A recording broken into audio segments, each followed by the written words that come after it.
Right, I believe we are live. Aldia, can you check if you see us on there?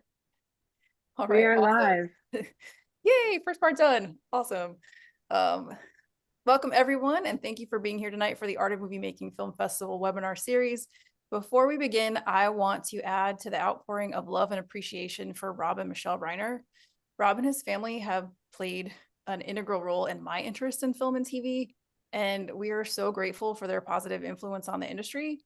And truly, may their kindness and talent in that they have influenced with others just live on. Um, for those of you who are new to us, it's for one to shine the light on the people who actually make film, TV, and games work behind the scenes. We are not a red carpet type of festival. We are weirdos and creatives who love to build and create, and we are looking to connect everyone through our webinars and our in-person events. Tonight's webinar is our final event for the year, and we are closing out by stepping into the realm of props and prosthetics. We are not a red carpet. If Sorry. everyone could mute. Okay. Yeah, that works. So this session is dedicated to props and prosthetics, fabrication and practical effects, and we have this with us.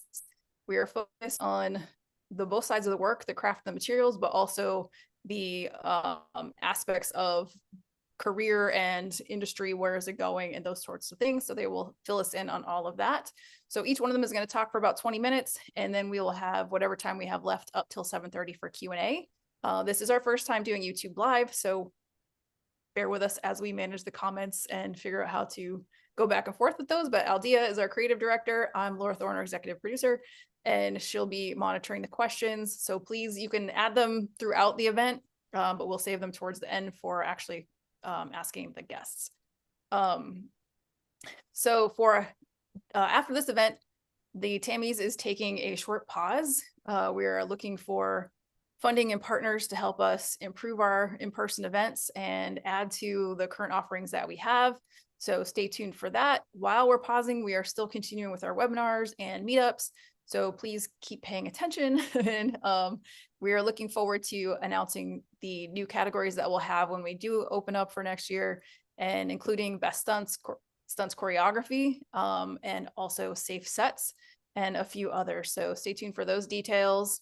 And we just want to thank everybody who has helped the film festival in the past, currently our volunteers, and everyone who has supported us through the last 4 years. And as we roll into 2026 in our 5th year, we're really excited about everything that we have ahead.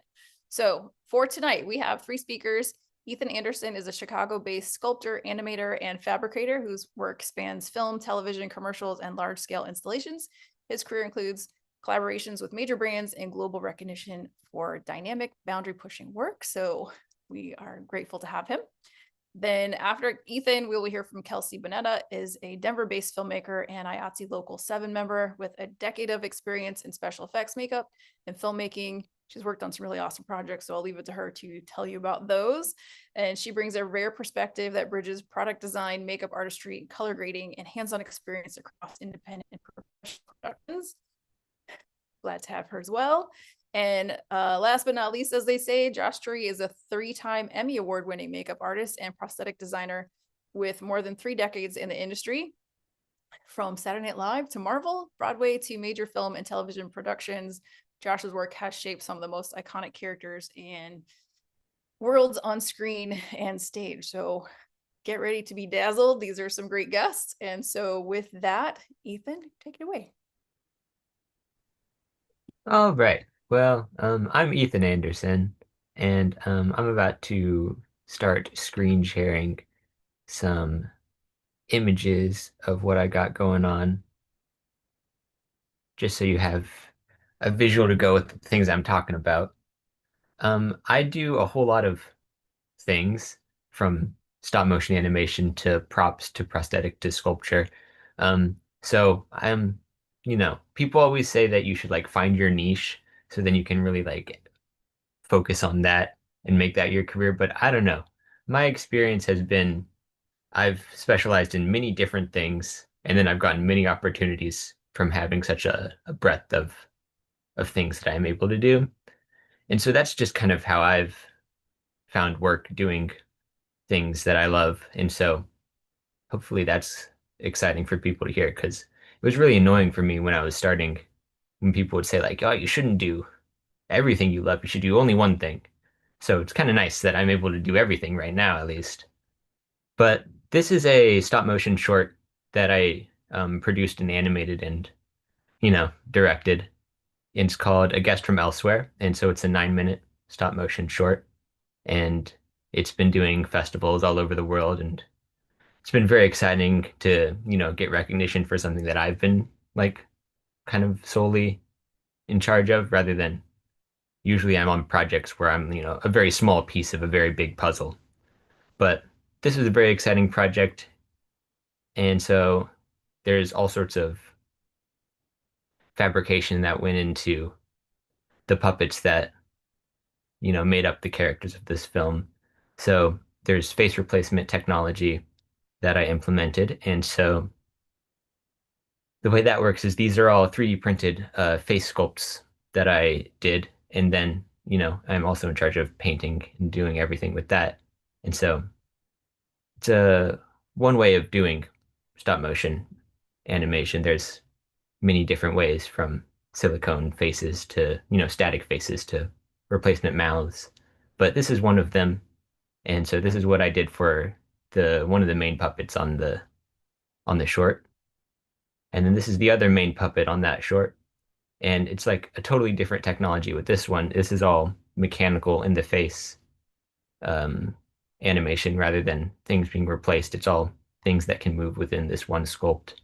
And so all sorts of different types of techniques going on here, um, from, latex molding and um, there's like magnet controlled mandibles and different things like that. So then he has multiple different uh, types of movement that you can create. Once you have it fabricated, then the animation has more possibilities. And then, this is once they're, on screen. Because something that, when I started out a couple years ago in the stop motion realm, at least I would make things that looked really good to my eye. And then once you got it under the camera, totally would fail. So it's really more important what it looks like under the camera than what it looks like when you're holding it in your hand. These are about 8 to 10 inch puppets. So that's the scale that I'm working at here.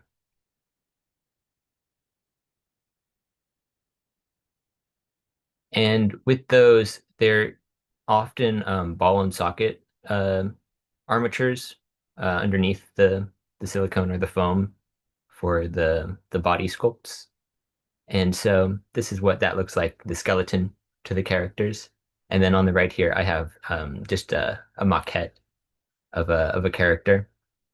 And so there's different steps you go through before you get to your finished product to figure out the functionality and then the aesthetic, what do you want it to look like.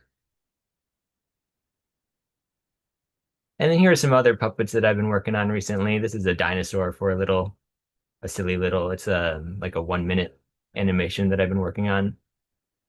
And so that's been fun because I usually am doing human animation. And so it's a fun challenge to do more animalistic types of things.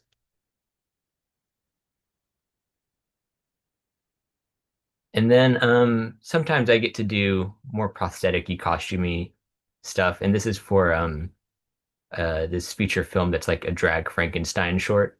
And so it's like super low budget. Like we had like a week to make this like suit.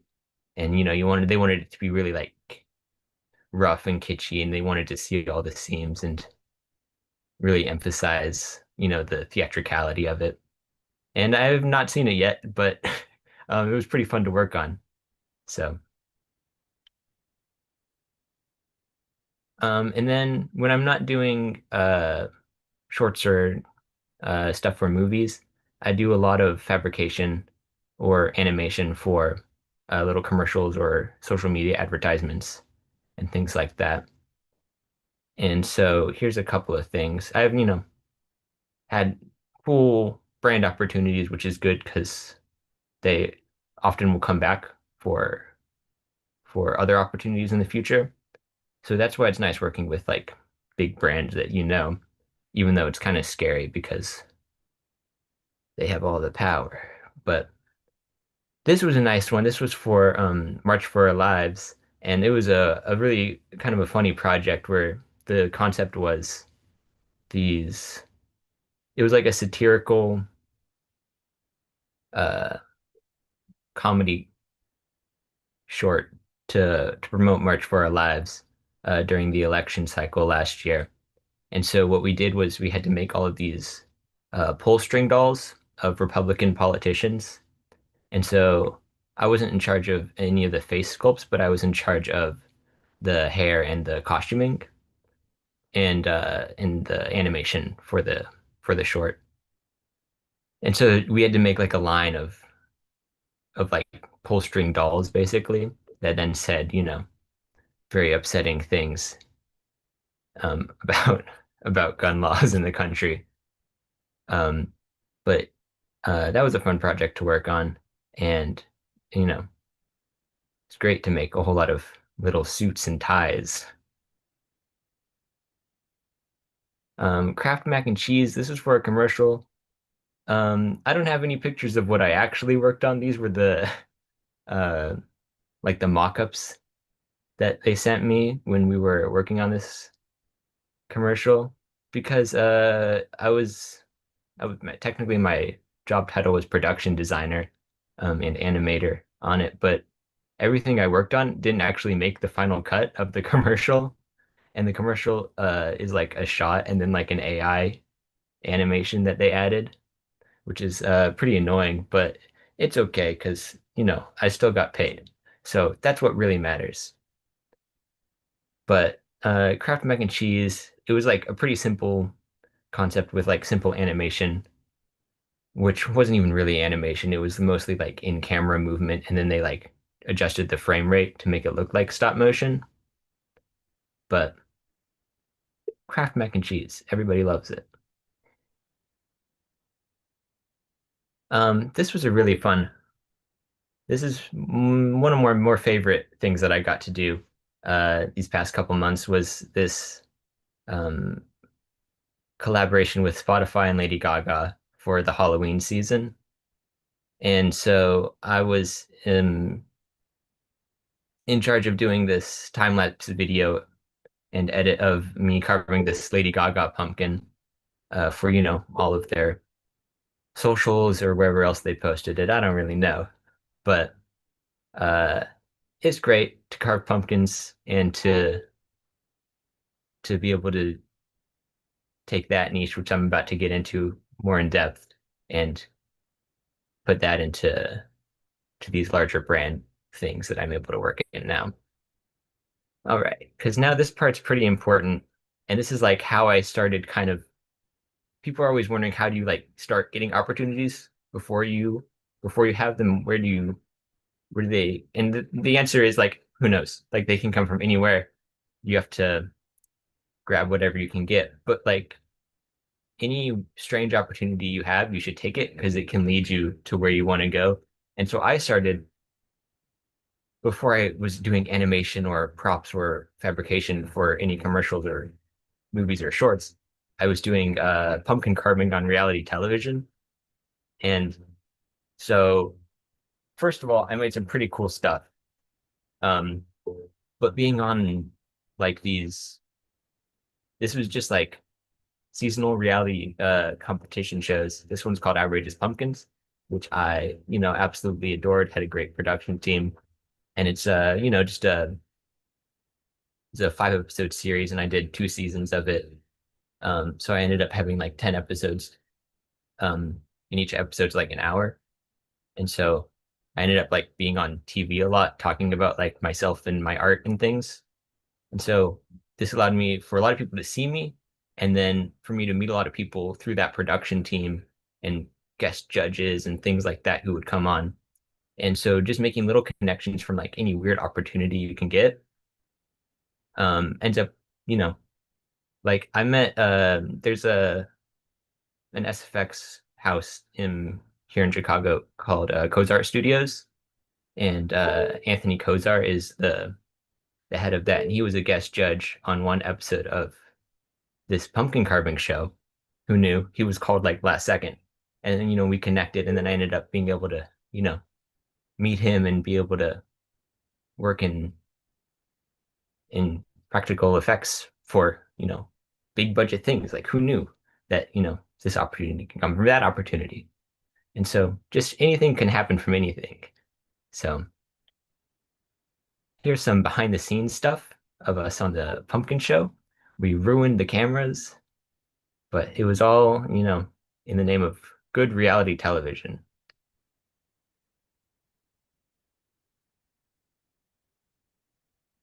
Here's some other pumpkin sculptures that I've done. This one I did with an artist named Anthony Pater, who's also an animator. And this is a really fun one. This is from an Atlantic giant pumpkin. So, the really big ones have a lot of carving that we're able to do on it. And this is another one. And so you can kind of see my animation influence when I was doing the pumpkin carvings as well. We were trying to create narratives and things like that. And I don't know, I find there's overlap of all of these weird things that I do and how I approach them all. So, and then something also that I think is important when you're working in this sort of industry is that it's very inconsistent with how much work you have at what times. Because I'll have like months where I have too many projects, really, where I can't do all of them and I have to pick which ones are the best. And then I'll have months where I'm like waiting for a good thing. And so what do you do in that time when you're waiting? And so you have to see what are your skills and how can you use them to, pay your rent, or at least that's what I'm up to right now, is trying to figure out how to do that. And so what I've been doing is lots of plaster work and murals for um, you know, event spaces or high-end houses and fancy places here in Chicago. And so this is with a studio in Chicago where I live called Hetrick Studios. And this is for a big house that we worked on, and I was in charge of sculpting these plaster flowers into the walls. And they got noticed by Architecture Digest, which was very exciting. And so I was able to, you know, use that and find more work from there. And then this is my most recent thing that I just finished like last weekend. And this is a mural at a jewelry store on the ceiling. So it's a pretty large, like 25-foot diameter, um, slightly convex dome above this jewelry store. And so I have to find ways to occupy my time while still doing cool stuff, because that's what my aim is as an artist, is to try to find work while still doing things that I love. And so far, I've been feeling pretty good about it. So hopefully this is, there's some takeaway that you can find exciting opportunities anywhere, and, you know, doing one cool thing will usually lead to another cool thing that you didn't imagine. So hopefully everyone had some good takeaway. This is the end. That's my Instagram over in the corner. It's ethanan.art. My stop motion short is going to be out on YouTube in the coming months. I don't know which one, but I'll post about it whenever I get there. And so then everyone can watch it on YouTube. Right now, it's just, behind a Vimeo blockade that you can't get to unless you have a password. So soon everyone will be able to watch that, and that'll be very exciting. Awesome. Well, thank you so much. I don't think you were able to see all of the "that's cool" and "amazing, love it" comments that were happening in the YouTube chat. So Sure wasn't. yeah, your work is gorgeous. You can see, like you said, it's different mediums, but your style runs through it. So it'll be very exciting to continue to watch your future work. So I hope everybody follows. All of the contacts for people our presenters will be in the description. and you can be sure to follow them and continue to follow their work. And I failed to mention that a guest from elsewhere was also our #1 winner for stop motion in our 2025 awards in October. So we're excited about that. And yeah, if you have projects like these in the works, this is exactly the type of work that we want to see in our film festival and showcase all of the talent that you have that doesn't normally get recognized. So thanks, Ethan. That was really great. And next up we have Kelsey. Howdy ho. All right, give me 1 second here. Yeah, so I'm Kelsey Panetta. I have been doing special effects makeup for way too long at this point. And I originally started actually by getting my esthetician's license. I thought that was going to be the route to go. And it's been helpful actually in realizing the contraindications behind the work that I do. As you can see, my focus is primarily gore. All of these shots are from just behind the scenes of various student projects I worked on. And it was such a blast. And I love every bit that I've done. Weirdly enough, a lot of throat stuff tends to go on in my work. I'm not sure why that is, but it gets a good gag. It's really good. So yeah, all of them are from student films that have been around. One of them's been from an episodic series I did. And that I think you can still find on YouTube. It's called, oh gosh, of course I'm blanking on the name now. It's quite literally called Student Film. So yeah, and they're actually submitting the first round of that to a bunch of film festivals here. So hoping that that'll go out soon-ish. We'll see. And of course, it's not letting me. There we go. This is same thing, another piece that I've worked on for a different film I was doing. This was my first time fabricating anything on this scale. I had to make sure that it was waterproof. And trying to make foam waterproof is a weird challenge that I never thought I'd have to face. Luckily enough, I was able to get in touch with Creature Kid here in Colorado, and I'll talk more about my experience on that later. But I was able to sculpt all this, paint it by hand, that kind of thing. I think I ended up sealing it with liquid latex, which was also a very strange experience, but that made it to where it wouldn't just disintegrate in this water, and also made it to where it was safe for the environment. A lot of the work I like to do, I want to make sure it is safe for whatever environment it's going into. It's not going to create a bunch of chemicals in the world. There's already enough pollution. Don't want to bring more of the work I do. So yeah, that was this piece. Moving on from that, these are just some shots from my thesis film. A lot of prop work, a lot of costuming. I was the head production designer on that one, and it took us about a year to make it. Yeah, this film was also incredible. It is a lovely sci-fi Western, which you don't see too often, I feel like. Very John Wick inspired. I think you can still find it out there as well. It's called The Ballad of Thatch Thornton. It's been submitted to a number of film festivals at this point, and I think it did actually win an award finally for best cinematography recently. So that was fantastic. But yeah, I went into a lot of it. A lot of it was handmade by me or altered in some way. Like the eyepiece on the far left, that was hand sculpted by me and hand altered and everything. Same thing with the gun socks. It's a fun experience in discovering the huge importance of gun safety and prop safety for prop weapons. Yeah, I didn't realize how important that was until we started making this, and it was both fun and terrifying with the amount of red tape around it and the amount of permits that you need in order to get any of this filmed. Moving on from that, I'm also started out doing a lot of haunt makeup. So while I was also in school, I was doing haunt work, and I worked at a number of haunted houses in the local area. So I've worked for City of the Dead, 13 Floors, Tear in the Corn. I do believe Tearing the Corn currently is the top rated haunted house in Colorado. So I've done a lot of work with them. This is actually how I learned how to airbrush. So I do a lot of airbrushing in my work as well. And it's a great way to start out if you're trying to be a makeup artist, honestly. I didn't think it would be for me. And by the end of it, I was just in love. It was fantastic. But yeah, I've done anything from the airbrushing to full face prosthetics.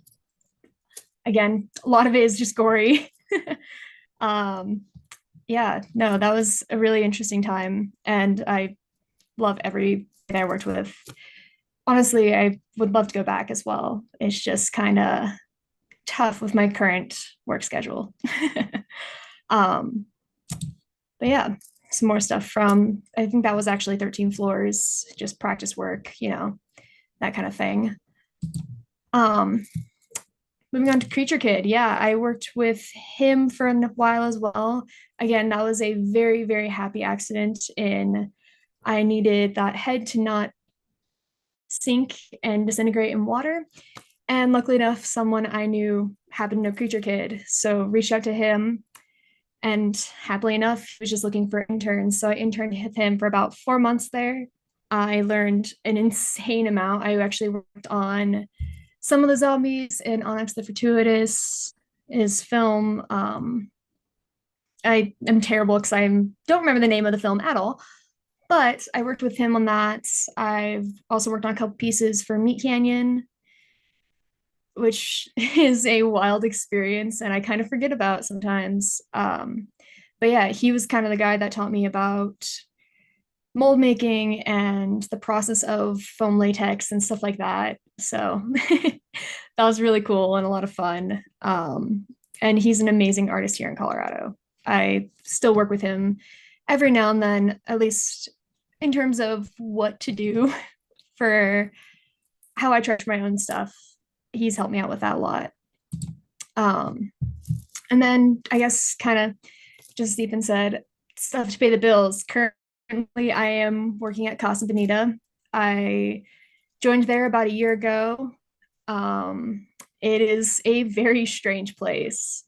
For those that may not know what Casa Bonita is, it is a massive Mexican restaurant that has cliff diving and actors, and it's basically a mini theme park in the middle of a shopping mall.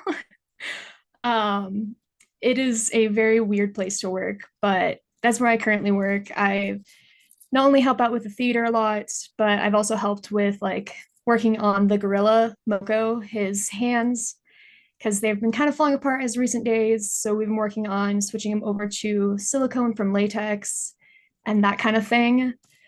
So I kind of do a lot of that there with the silicone work, and I help build out the puppets sometimes whenever I get a chance to. On top of working at Casa Bonita, I also am a part of a shadow cast for Rocky Horror here in Colorado called Colorado's Loose Ingredient. I've been the props and costumes manager for about, 2 years now. So yeah, I've been doing all that. I manage all the costume pieces and the props for a cast of about 30 people. And it's a weird experience. We put the movie on the background and we act it out in front. So we do that about once a month as well. So that's kind of the other thing I use to fill my time. And last but not least, my current and most favorite project that I'm working on is what I call my face bras. They're exactly what they sound like. They're just faces put onto bras. And they're really just disgusting and weird. And I've had to like actually develop a number of ways in order to make them. So start out with mold making and doing that kind of thing. And then I moved on to airbrushing with liquid latex, which is not a common thing. I've begun to realize people don't airbrush with liquid latex. So yeah, I've learned how to do that and I've fine-tuned it. It absolutely destroys your airbrushes if you use it. So that's kind of the main one I've been working on. I've been trying to get that out there, really start up my business. I also make flesh heels, so bits of skin and teeth kind of stitched together and that kind of thing. My coworkers love to refer to me as Ed Gein. That is their newest nickname at this point. But yeah, so that's kind of all of that. And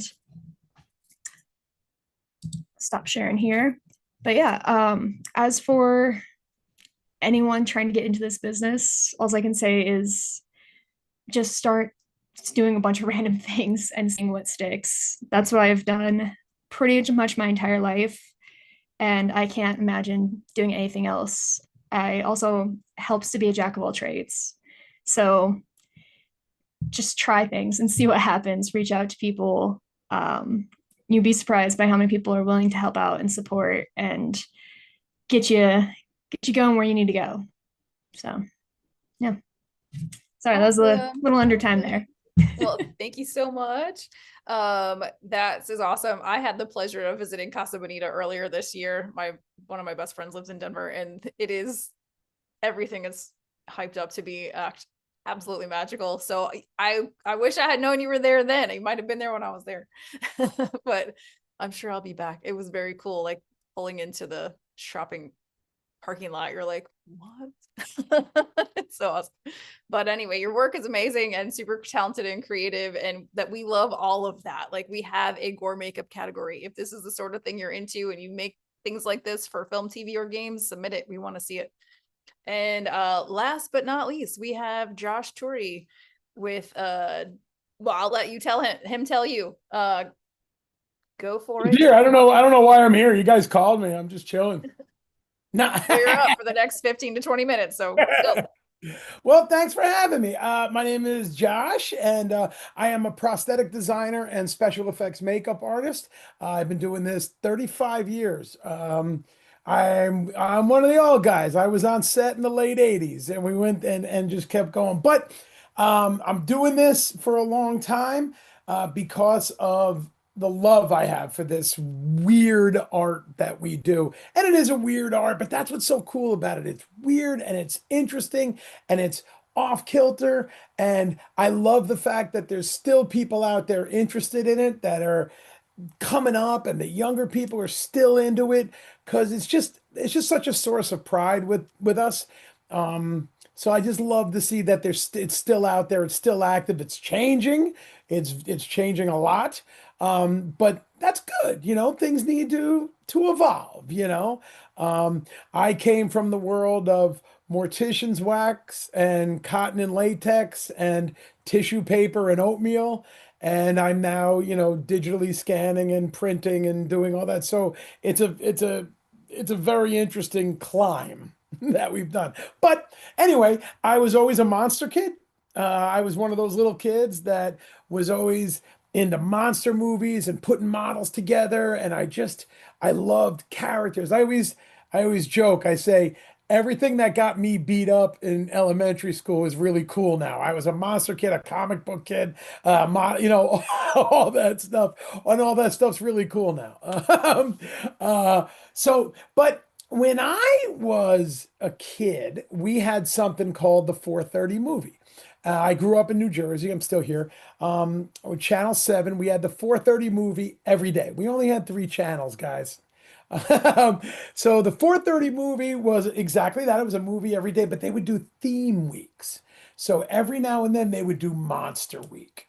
And I can remember every day watching Godzilla and Gamera and King Kong and Frankenstein and Bubba, whatever, and all these monster films throughout the week. And that was just I was so glued to it. And then I saw the first Star Wars in the theater in, what was that, 77? So I was 7 years old. I was 6 or 7 years old.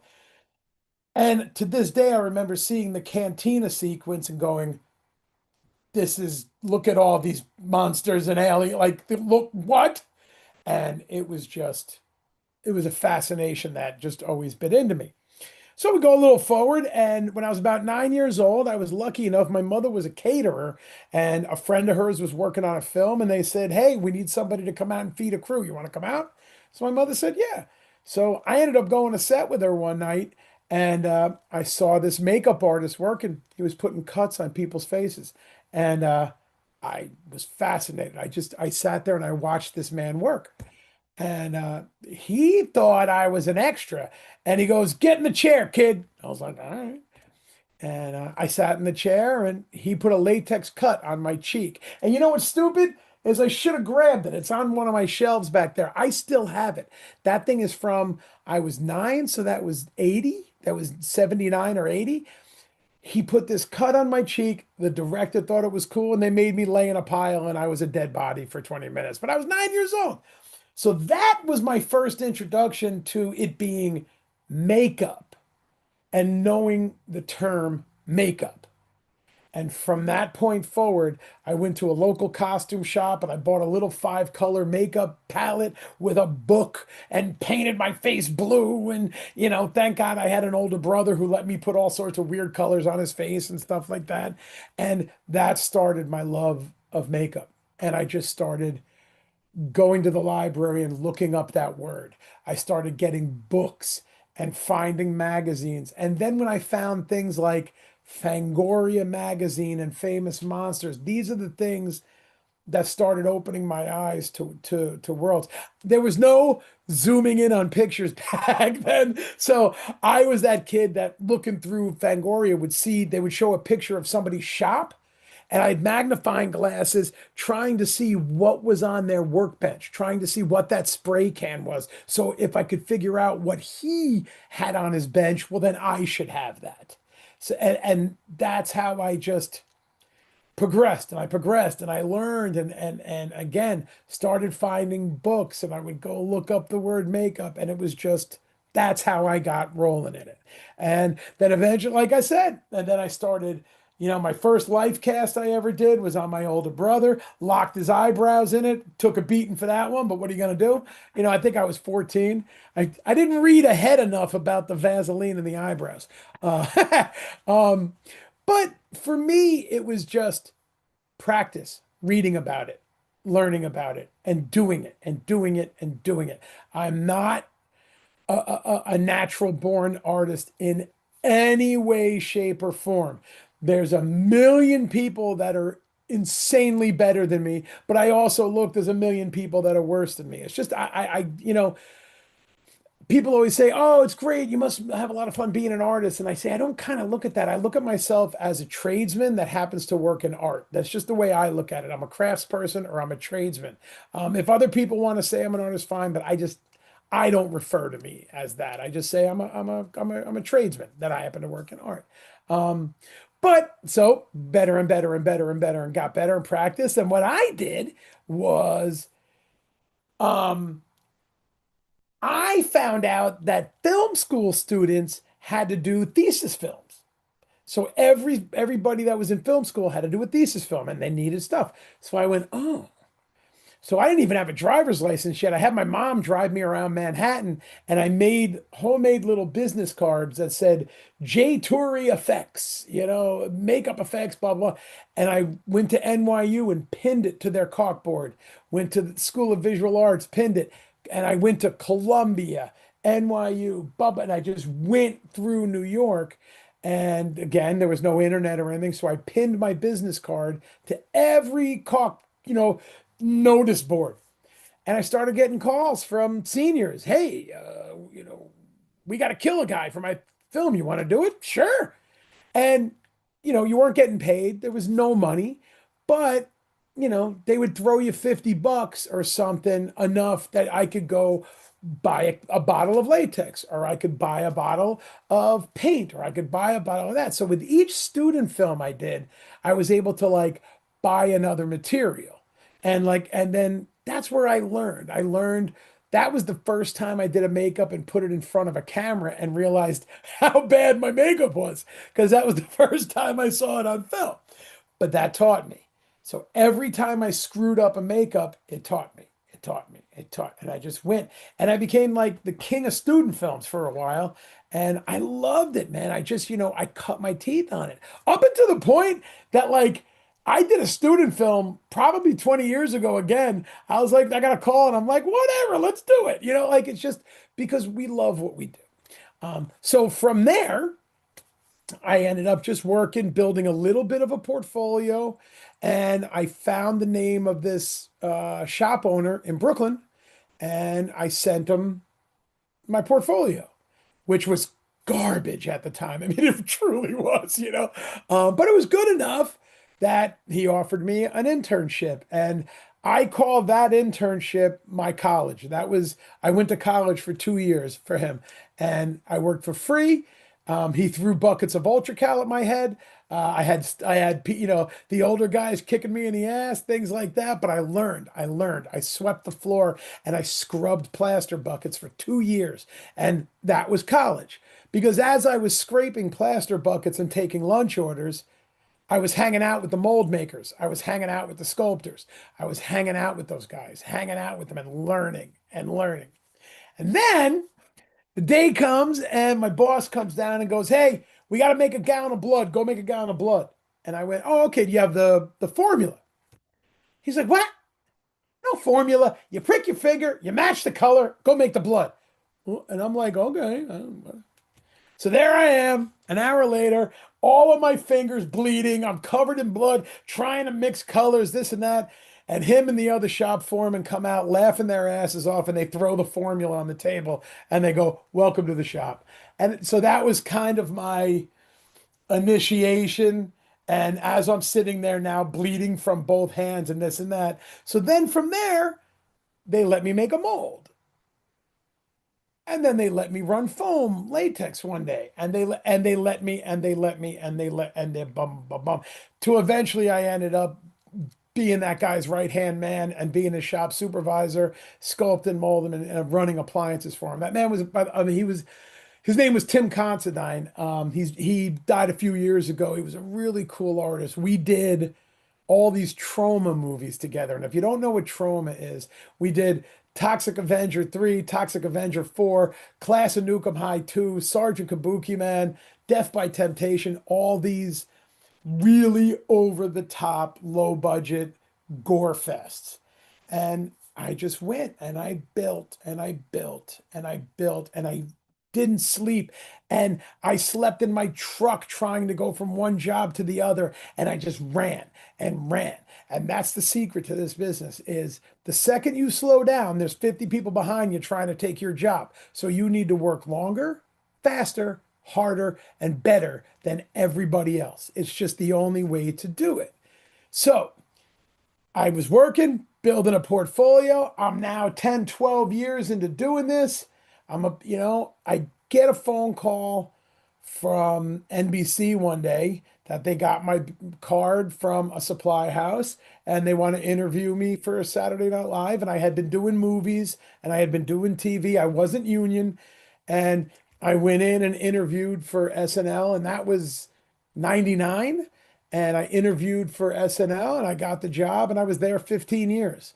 My first year, I was just there one day a week doing my thing. By the end of the first year, the shop supervisor had quit to move on. So they offered me the job. So for the next 15 years, I was the shop supervisor and key makeup under the department head. But from that, you network and you go and you do this and you do that, and poof. And Saturday Night Live was professionally one of the best experiences ever. I always tell people, you can't really judge yourself as a makeup artist until you're trying to put a prosthetic or eyeliner on running at full speed down a hallway. It's just, there's nothing to compare to it. So within all those years, I was still doing other movies because I knew that I couldn't stop. I couldn't just go, okay, I have a job now, so I'm just going to hang back. I couldn't. So I got a job with another morning show at what, because they had these comedians that would do all these characters. So eventually, I'm leaving my house at 2 a.m. to do this morning show. At 9 o'clock, I wrap. I take an hour nap, and I go to NBC to be there at 11 a.m. I was working 2 a.m. to midnight almost every night during the week, taking an hour, going back to work, taking an hour, going back to work. And I did that for a few years until my wife finally said, "You look like shit. You sound horrible. Why don't we quit?" I said, "Yeah, you're right." But it was a good thing I did that because two of the producers from that morning show went on to another show and offered me that. And it just, this is how that works. And this is what I meant by you work harder, longer, and better than everyone else. And that's how you achieve. Like I said, I'm doing this 35 years and I'm still out-houring younger people just because I go. And now that I'm thinking about it, the most important piece of advice I can give anybody that's looking to come into the business and is watching this right now is treat every single job you do as an interview for the next job. So just because you're on set, that's your interview for the next job, because those producers and that crew and everybody are going on to the next job. And they go, hey, we just worked, with Kelsey. We just worked with Ethan. These guys are great. Let's bring them in. So that's how, and I've always looked at it like that. No matter what job I'm on, that's my interview for a next job. And remember, the crew is the first one to see your makeup. The crew is the first one to see your effect. So make sure they see it good, because they're the ones that are going to be going on to the next job. They're going to be your best word of mouth ever, ever. I've gotten recommended for jobs from Grips because they were like, you got to see, so that's what I'm saying. If you're building something, don't ever say in your head, it's good enough. No. Keep building that thing. Keep building it to make sure everybody on set sees something cool. And even if they told you we're never going to do a close-up of that thing you're building, build it so they can do a close-up, because then they will. And they'll show it. And then you'll get more coverage, more this, everything, right? So then let's go back to this. So SNL, I'm having a good time. We're doing that. I'm not sleeping, blah, blah, blah. So then comes the day, blah, blah, blah, I got offered the show Daredevil for Marvel. So I did season 1 of Daredevil while I was doing SNL. And eventually I went, okay, I think it's time. I was at SNL 15 years and I went, you know what? Am I really going to be the guy to walk away from a full-time job and take this shot? But you have to. Because if you get to the point that you're just going to sit back and do that, that's fine and you'll do okay, but you're never going to achieve to where you want. Because I'm not a sit down kind of guy. I keep going. I'm sure you haven't noticed by this talk, I have a little bit of energy. So once I got Daredevil, then I left SNL. And then for the next 6 years, I was with Marvel. We did all the seasons of Daredevil, all of the Punisher, Iron Fist, Luke Cage, Jessica Jones, and the Defenders. So we did all of those. And then just within all those shows, you network, and then we're doing that, and we just kept working. And here we are, we're working to do a couple of movies a year. And just keep going, and you just keep working. Marvel was a trip. I will say this.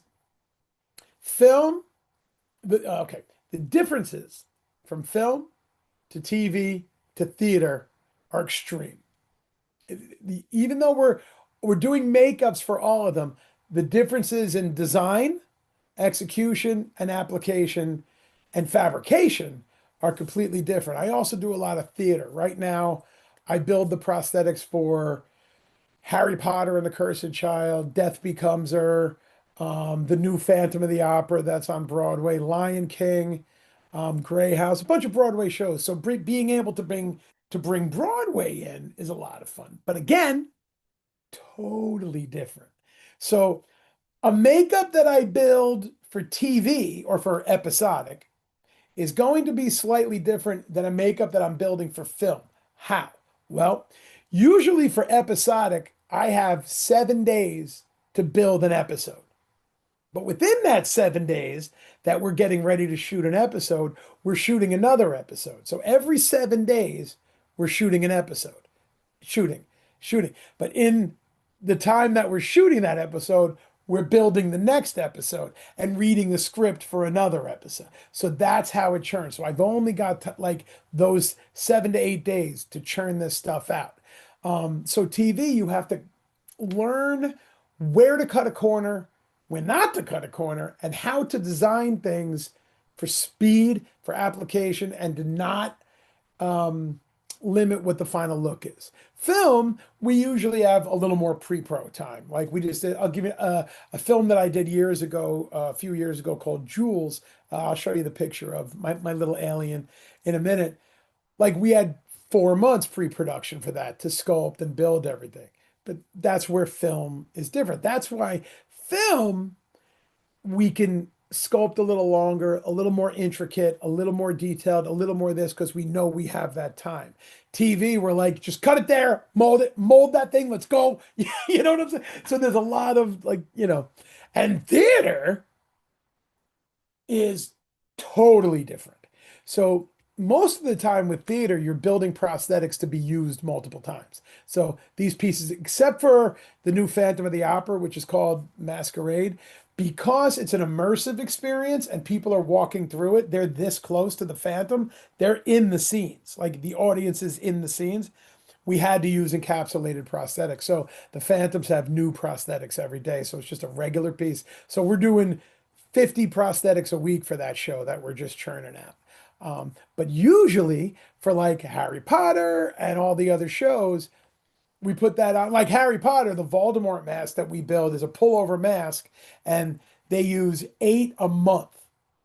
Okay, so there's 8 shows a week, so they make those 8 last the month. Death Becomes Her, there's a twisted neck appliance that we do for that.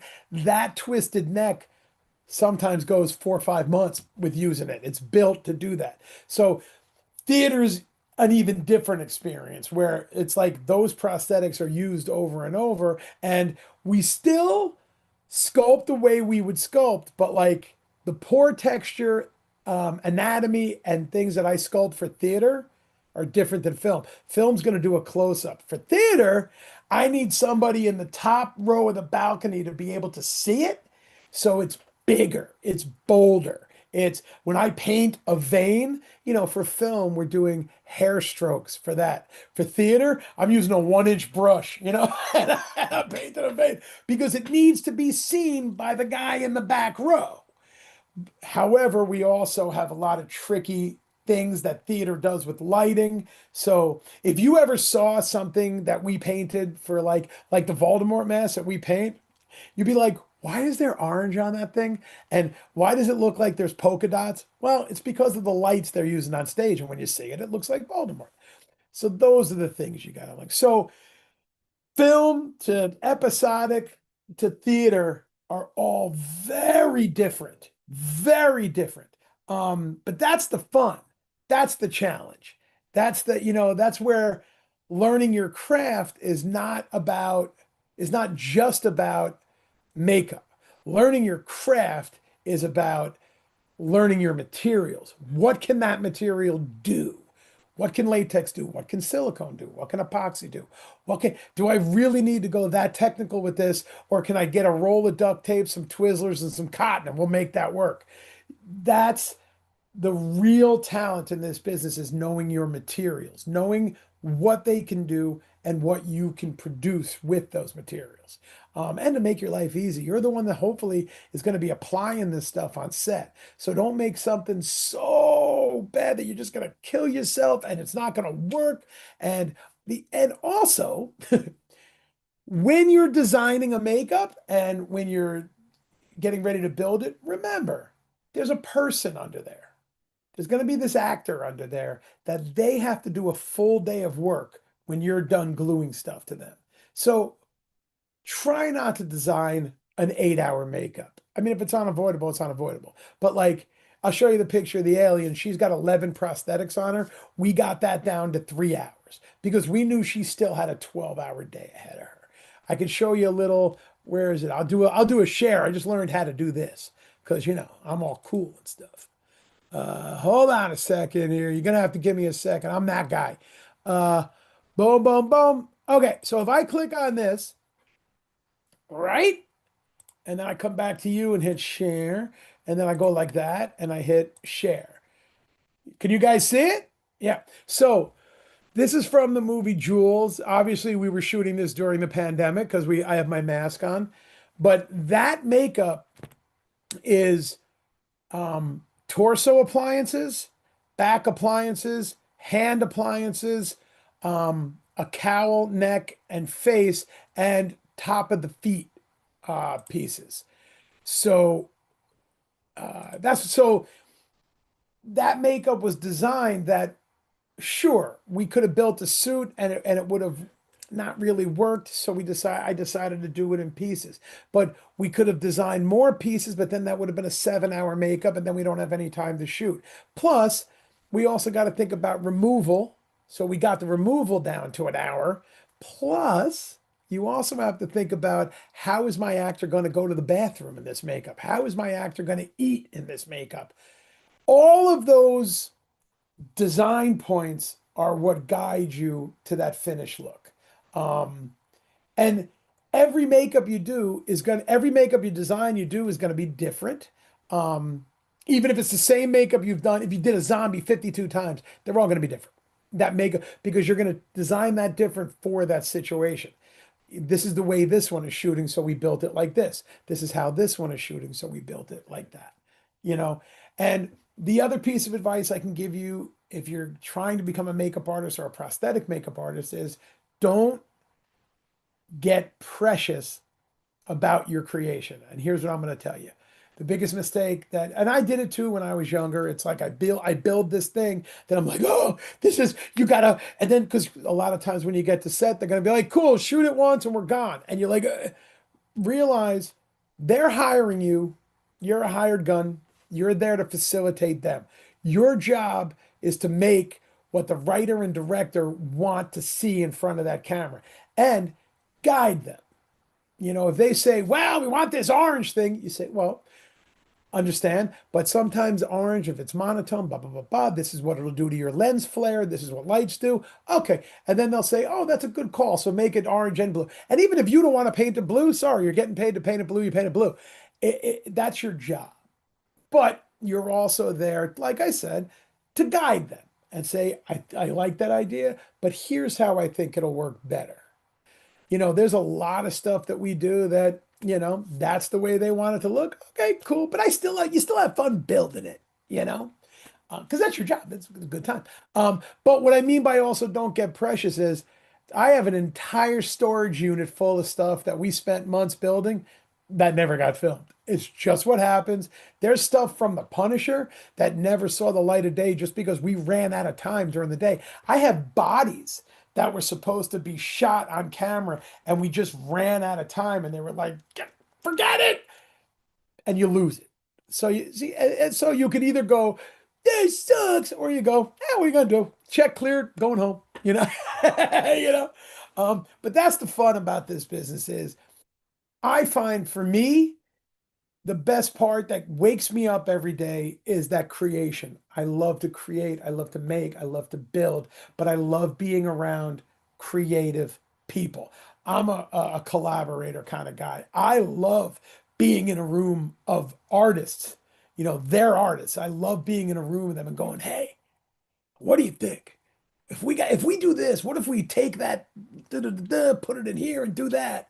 And we go, oh yeah, that's cool. Let's try that, And when all of your hive mind starts working, it's just the best day. It really is, man. It's just so much fun. And that's what I love about it. And that's why I'm still doing it. And that's why I still sound grovelly, because I'm going 18 hours a day, but that's what I love. You know what? Maybe I'll try to show a couple of pictures. What do you think? Think I should? I hope this works. Okay.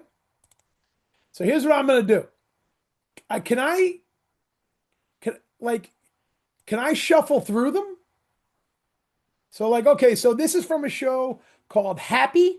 This was the character of Smoothie. So he obviously is a human Ken doll. This is a full silicone appliance, and it's hard to see, but there's a little tube sticking out of the bottom. In the story, that's how Smoothie goes to the bathroom. All right. What do we got here? Okay, this is the Faceless from a show called Falling Waters. This is actually a full silicone pullover.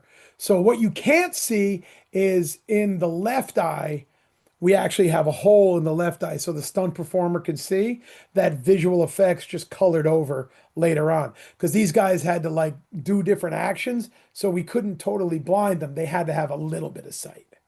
All right.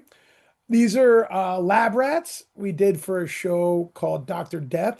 So each one of these rats had to be, well, a couple of them had to be cut open on camera and their trachea removed and then sewn up on camera. So these are silicone that we underpainted and then flocked and punched the whiskers. As Brian Cox as a as a demon from a movie called The Parenting. That's actually it's on HBO Max right now. There he is again. That's the demon arm from the same movie. The fingers that you see there, we built mechanical extensions. So as the performer's hand curled, the actual finger extensions would curl as well. So he could make a complete fist with the whole arm. And those fingers were super long. Like you can see how much longer they are on them. Let's see. That was nothing. Oh, that's me with my little. So in the movie, The Parenting, it's an Evil Dead moment. This little Pomeranian gets possessed by a demon and they wanted it to attack. So we built a demon Pomeranian puppet that I got to actually perform. And I had to like attack and bite Lisa Kudrow. That's just me. Okay. Ghost from a movie, more faceless. Oh, this is weird. This is from a movie called The Front Room that we did a couple years ago, a small independent movie, but this is a flesh chair. The director came to me and said, "We need a flesh chair." And I said, "I don't know what you're talking about. What is a flesh chair?" So we started designing, and this is sort of where we came up with. Now, what you don't see is above the breast, there's a hole that we cut into that eventually. And a stunt performer puts their face through and like grows out of the chair. So a lot of times it's not just makeup you're doing. Sometimes you're building flesh chairs. All right, let's see what else we got. That's a melted face. That's a silicone head. That's from Iron Fist. So that is when he first gets the powers. So that is actually a transfer of the dragon symbol that gets burned into his chest. That's from Punisher. That's Jigsaw's face. So he has multiple scars. These are a combination of transfer appliances, which are small little appliances made out of Prozade, and a couple of silicone pieces. Burnt back of the head. A full pig we built for a movie called Devil All the Time down in Virginia.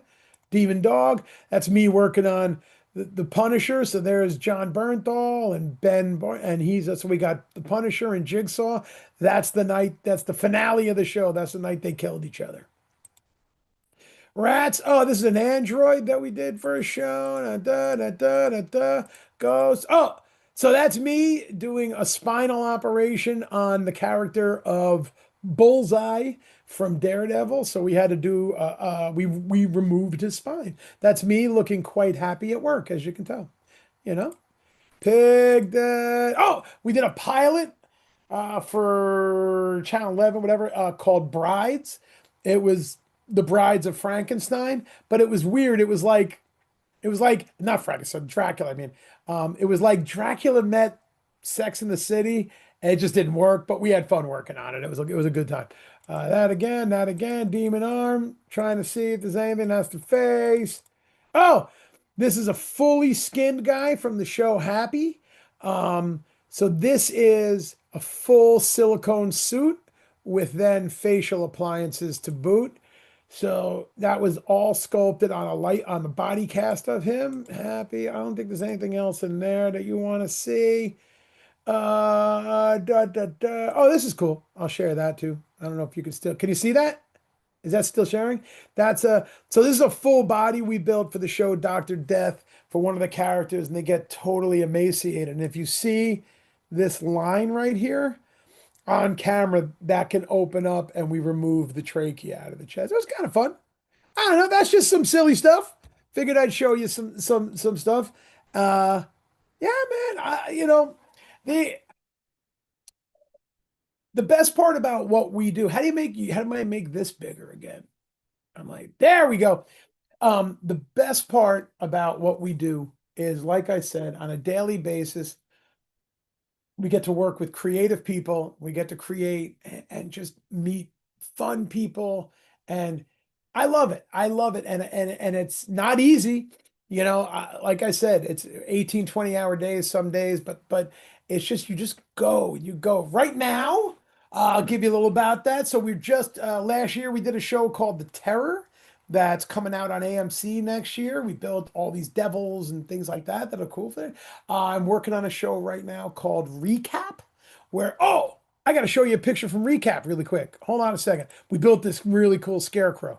Hold on one second. It's really cool, but it's not out yet, so shh, don't tell anybody. Uh, where is it? Oh my God, I can't find it. There it is. Yeah, you can't tell anybody about this, so you guys shut up. Hold on a second. Share, and then I'll do that.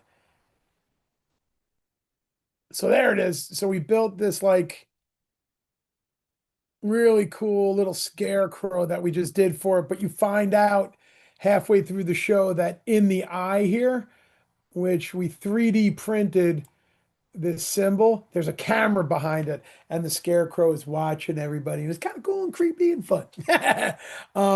So we're doing that. We got some Broadway stuff going on and whatever else. We just finished a show called Furious, about, it's a true story about a woman who's killed like 3 of her husbands. So we just did that. That'll be coming out next year, and all sorts of stuff like that. But like I said, I just really, I I have nothing but positive things to say for anybody that's trying to get into this and do this. Do it. Do it. It's very satisfying, but it's also, it's going to kick your ass, and it's going to upset you, and it's going to hurt your feelings, and you're going to screw stuff up, and you're going to succeed, and you're going to do all of that. And that's what this is going to be. It's going to be ups and downs and moving. But everybody always says to me, well, how'd you get in? How'd you get in? I don't know. I wish I could tell you, if you stood on your head, sacrificed a goat, and ate a coconut, you're in the business. But it just doesn't work like that. It's really just hitting the ground, running, going, meet people, working your ass off, and like that. And I just, sorry, I'm cursing, but that's really the best advice I can give you is, like I said before, every job is your interview for the next job. And I would always rather hire a person who has an amazing work ethic, shows up early, is easy to be around, and is a pleasure to work with, that has a mediocre talent, than the world's most talented asshole. And that's just how this business works. I know people that are the most talented people in the world that don't get any work because they're horrendous to work with. I know people that have all the jobs in the world and they're not that good, but they have a great ethic. They're great to work with. The crew loves them. So that's where you have to play that field. People don't want, to work around somebody who's difficult. People want you to be, and you want to be part of the team. Look, the other day on set, you're not just a makeup person. You're there on set and we're working, and the producers will come over to me and say, look, this is the shot we want to do. What do you think? And I go, that's cool. But if you did this, and if you put the camera there, blah, blah, blah, and they'll go, oh, cool. And then they try that. So, but that doesn't happen on every set. Like, you have to, because a lot of times directors don't want to talk to you, but sometimes it does. So you can be as creative and as involved as you want, or you can sit in the back and sulk and be that guy too, But yeah, that's where we're at, All right. Is that Thank you, enough? Josh. Did I talk long enough?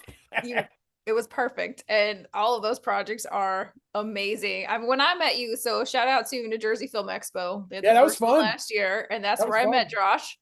And he was the inspiration for this webinar because I met him I purposefully, intentionally made a lap around the event when I first got there, and then said, I'm coming back at the end of the day. And Josh was still standing, still going, still talking, man. I had no voice while by the everyone end of else that was day, setting man. up and trying to go home. Yeah. So, and I said, you know what? I think I want him to be in the next webinar.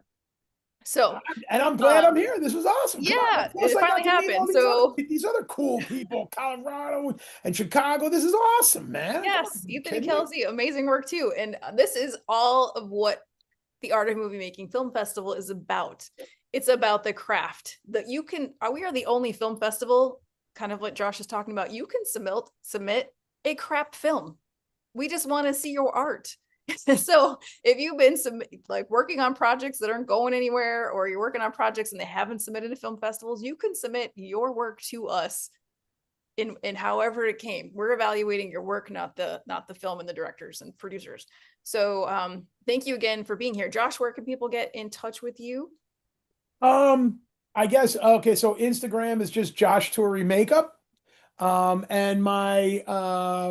there's like a portfolio, my online portfolio is designs to deceive .myportfolio.com. So can you put that up or whatever? Yep. And then message me. It's Instagram, and then you can message me through there, or my email is josh@designstodeceive.com. Awesome. And like I said, I'm always available. If anybody has a question, shoot me a question. I answer everybody. I get a lot of questions because I do a lot of talks in schools and stuff like that. And please send me, if anybody's listening and has a question, shoot me a question, man. I'll answer it. Awesome. Well, we're going to get to questions in a second. Kelsey, I didn't give you a chance to say where people can get in touch with you. Yeah. Similarly, sorry, 1 second. Instagram is probably gonna be the best one. It's gonna be K_bones effects. Otherwise, you can probably find me at most places, Instagram, Facebook wise. I'm just kind of around. Awesome. All right, well, let's get into the questions. We have less than 20 minutes left. So Aldea, questions from the YouTube live chat.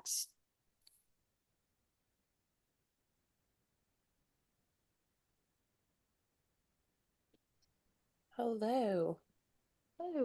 Let's see. So the first one is, you guys all had so many cool projects. Did you have any projects that you wish you had gotten to work on, but you weren't chosen for? Oh, And we'll start with Josh, and then Ethan, and then Kelsey. that's a cool question.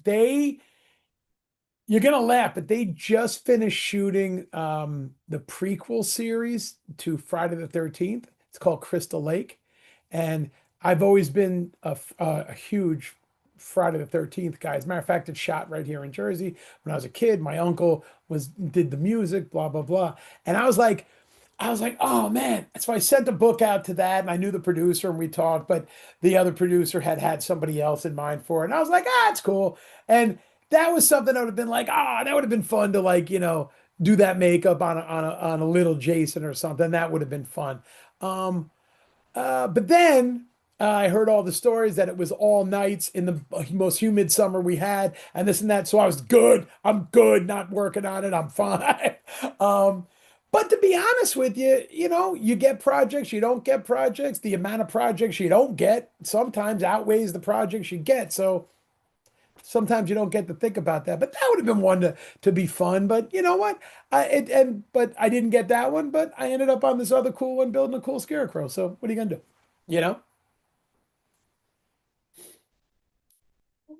I don't know what was I don't know if I have like one project that's like that was the one that I really needed.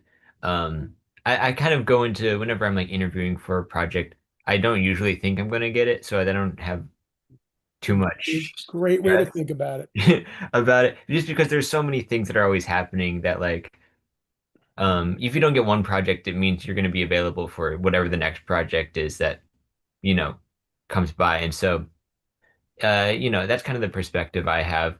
But something that's hard is sometimes there's multiple projects that you would like to be on, and they're like have the exact same production schedule, or so they say. Sometimes things get moved around, but it's annoying when it's like, oh, these would be two great things that I would love to work on, and they're filming the same like 2 months of the year, and then you have to make a choice, and that's what I'm dealing with right now. I'm trying to like schedule the next 6 months of my life right now, and I have to see if how many things that I can work in. And so, that can be a challenge. Yeah, I'd say I'm in a similar boat where I don't really try to think of the what ifs with a project. It's more of a we're gonna see what happens kind of thing. But for me personally, there is a film that I really wanted to work on. I just didn't work out scheduling wise, and it made me a little sad, of course, but you know, life moved on. I was able to work on a bunch of other projects in the meantime, so it happens, you know. You don't get one job, you get another. It's just Exactly. and you have a different kind of fun. Some of like some of my favorite projects I like was able to do because I didn't get something else that I wanted. Yeah, hell yeah. And so you know, that's always the hope whenever you don't get something, is to be optimistic that it is good for something that will be coming soon. I always give the corny answer when they always say like, "Oh, what's your favorite project?" I'm like, "The next one." I'm like, the next one is my favorite project.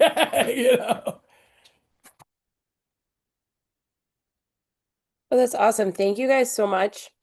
A question that just came in. Do you guys have any tips on making realistic wounds on a budget?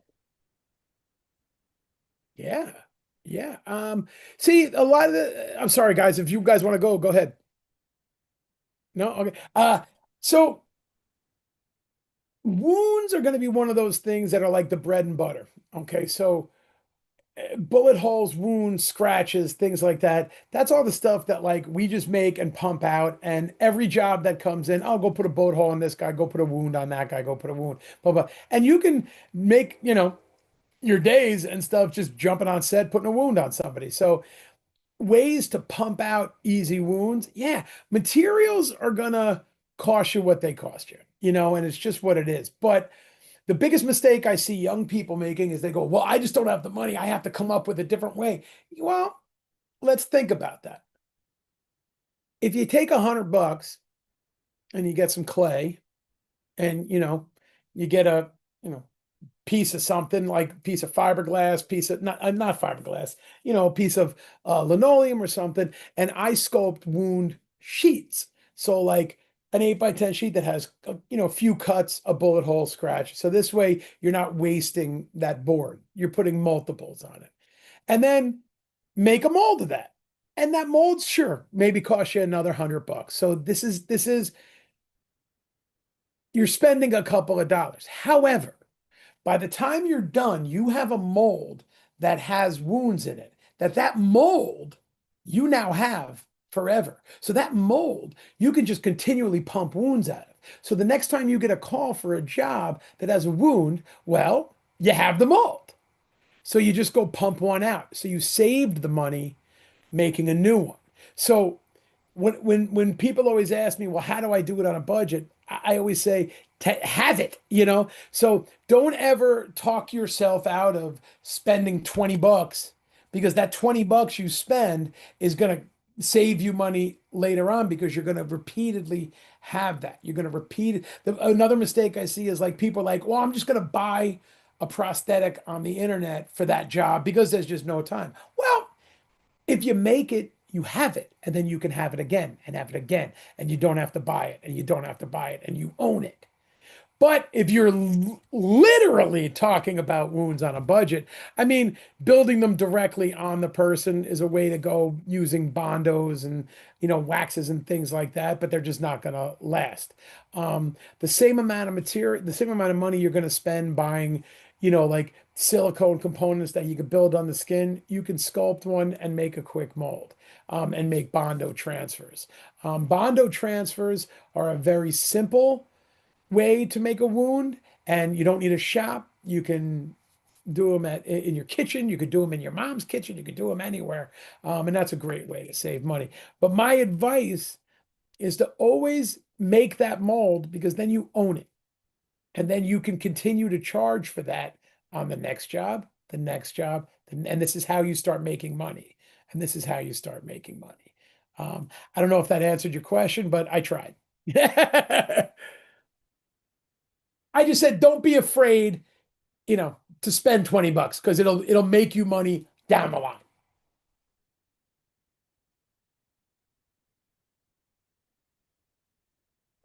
Ethan or Kelsey, did you guys have anything you wanted to add to that? Yeah, I guess he pretty much summed up very nicely. As someone who started out with not a lot of money doing prosthetic work, if you really want to go for the cheap, there are fantastic like gelatin recipes out there to Oh, create 3D gelatin effects. Just know that it's going to smell awful and it is not going to be pretty. yeah. um, so there are ways to do it on a cheap budget. It's just not going to last. Yeah. But if you're not worried about longevity, there are plenty of ways to do it. Just looking up a gelatin recipe that Totally. smells awful There's and so will much stink on the up internet paintings. right now. So much. Yeah. Um, I don't have that much to add. I don't do that much makeup, but when I was at Kozar Studios, they have like a room that's dedicated to just like flat wound molds Yeah. for like the police shows and stuff that they film here in Chicago. And so they're just like the past like 15 years of flat wound molds that they've been making, and we still make new ones for specific things, but then they go in the room and can be, pulled here and there whenever you need something. And so they're just reused over and over until they like die. But like just whole rooms of just like molds for when you need them. And so yeah, I'm with like spending a little bit so you have it for a long time and can reuse. That's exactly my point. And like what you just said is like we have same thing in my shop. We have our transfer room that is just bins of molds. We just literally did. I got a call for this independent thing. We did the entire film with existing molds. We didn't build a thing. We did the entire film with existing molds. So that's why I'm saying don't confuse yourself with spending a couple of dollars now because you're worried about that. But that money that you spend now will make you money in the long run. It really will. And if you don't want to take the time to sculpt something really quick, I think you can buy, a bullet hole transfer online somewhere, bring it to the shop, lay it on a board, make a mold of it. This way you have it. You know what I'm saying? It's an investment in yourself. So sure, you're not going to make money on this job. As a matter of fact, you might lose $10, but you just put 4 molds on the shelf that you now can charge other jobs for the rest of your life. So that's how you have to look at it. It's spending a little money to make money. Awesome. Thank you guys for all your answers. We have one last question. Is there any particular person you guys would like to shout out for helping you in your career, or a mentor, or anybody like that?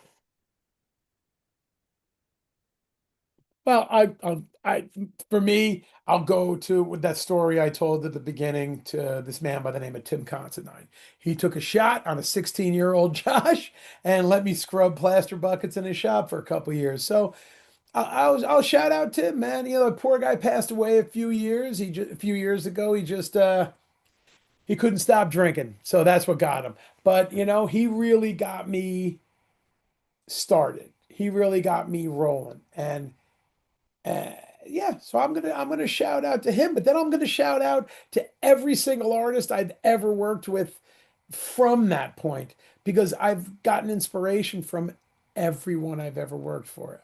Everybody I've ever worked for, I've picked up a tip from, a trick from. I've worked with, people I hire. I go, oh, that's how they just sculpted that wrinkle. That's really interesting, and I've stolen that trick from them. So I'm going to shout out to Tim, but I'm also going to shout out to everybody I've ever been around for just completely inspiring me to get better, especially when I hire somebody that's so damn good and I'm like, son of a bitch, what? And then they inspire me to get better still. So, Tim, that's my boy right there. But like I said, everybody else that has ever inspired me down the line, I don't know if that was corny or not, but I truly mean it.